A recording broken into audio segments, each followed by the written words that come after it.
1793 సంవత్సరం నవంబర్ 11వ తారీఖున భారతదేశంలో అడుగు పెట్టాడు ఆయన. భారతదేశానికి రావడానికి 4 నెలల పడవ ప్రయాణం పట్టింది.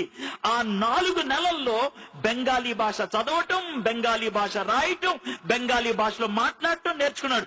భారతదేశంలో అడుగు పెట్టినప్పుడు భారతీయ భాష మాట్లాడాడు. 36 సంవత్సరాలు భారతదేశంలో ఉండి 44 భాషలు నేర్చుకున్నాడు. 40 భాషల్లోకి బైబిల్ తర్జుమా చేద్దామని ఆరంభించి 28 భాషల్లో కొత్త నిబంధన పూర్తి చేసి 17 భాషల్లో బైబిల్ పూర్తి చేశాడు.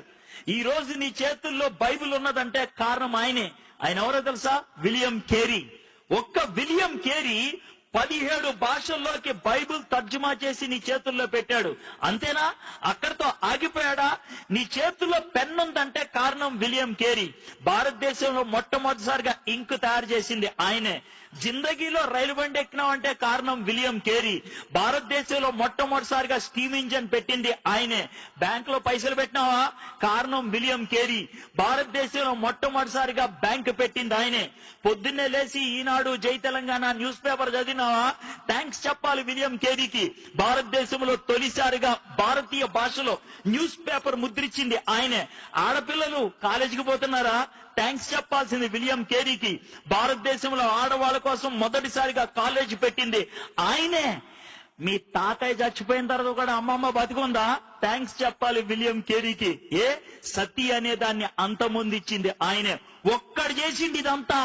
ఆయన ఈ లోకానికి వచ్చి చేసినప్పుడు ఆయనకి పెద్ద వెల్కమ్ పార్టీ ఇచ్చారనుకున్నారా? లేదు. ఆయన జీవితంలో జరిగిన ఒక్క సన్నివేశం చెప్తే ఆయన ఎంత సాక్రిఫైస్ చేశారో అర్థమవుతుంది. కలకత్తాలో ఆయనకు ఒక చిన్న ప్రింటింగ్ ప్రెస్ ఉండేది. 236 పేజీలు బెంగాలీ డిక్షనరీని ఆ రోజే ముద్రించి కట్లగా నిలబెట్టి మిగిలిన పేజీలు ముద్రిద్దాం అనుకునే లోపల ఇంటి దగ్గర నుంచి ఒక పనోడు పరిగెట్టుకుంటా వచ్చాడు. వచ్చి, సార్ మీ భార్యకి పిచ్చి ఎక్కిందంట. ఎందుకు ఎక్కిందో తెలుసా? భార్యకి పిచ్చి. వాళ్ళ కొడుకు చచ్చిపోయాడు. కొడుకు చచ్చిపోయినప్పుడు పాతి పెట్టడానికి ఎవరు రాకపోతే విలియం కేరీ ఒక్కడే శవాన్ని తీసుకెళ్లి పాతి పెట్టొచ్చాడు. ఆ యొక్క ఎమోషన్ లో భార్య పిచ్చెక్కి రాయితో తల కొట్టుకొని రక్తం కారుతుందంటే విలియం కేరీ భార్యను ఓదార్చుతామని వెళ్తూ ఉంటే వెనక నుంచి ఇంకోటి పరిగెట్టుకుంటూ వచ్చి, సార్ ఇప్పుడే మీ ప్రెస్ తగలడిపోయింది అని అన్నాడు.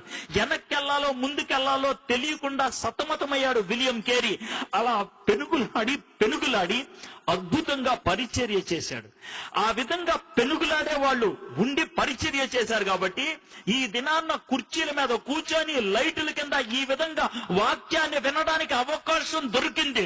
అది ఉచితంగా రాలా. ఎవడో ప్రాణం పెడితే వచ్చింది, ఎవరో సాహసిస్తే వచ్చింది. దేవుడు నేర్పించే పాఠం ఏంటి తెలుసా? నువ్వు నాకు చెందిన వ్యక్తి అని చెప్తావా? నన్ను నువ్వు దేవుడు అని పిలుస్తావా? యేసే అంటున్న మాట ఇది. మీలో నన్ను ఎవరైనా గురువు అని పిలవదలుచుకుంటే, నా శిష్యులు అవ్వాలి అనుకుంటే గుర్తుపెట్టుకోండి, ఒకటే ఒక కండిషన్. మిమ్మల్ని మీరు కాదనుకోవాలా? మీ సిలువెత్తి నన్ను వెంబడించాలా? సిలువెత్తి వెంబడించడం అంటే గోల్డెన్ క్రాస్ మెడలో వేసుకొని రావటం కాదు. సస్తే పాతి పెట్టడానికి రెడీ అయ్యే సమాధి పెట్టిని తీసుకొని రావడం, చావటానికి తెగించటం. హలో, క్రైస్తవుడు అని పిలిపించుకోవాలనుకున్నట్లయితే ఆ దమ్ముండాలా?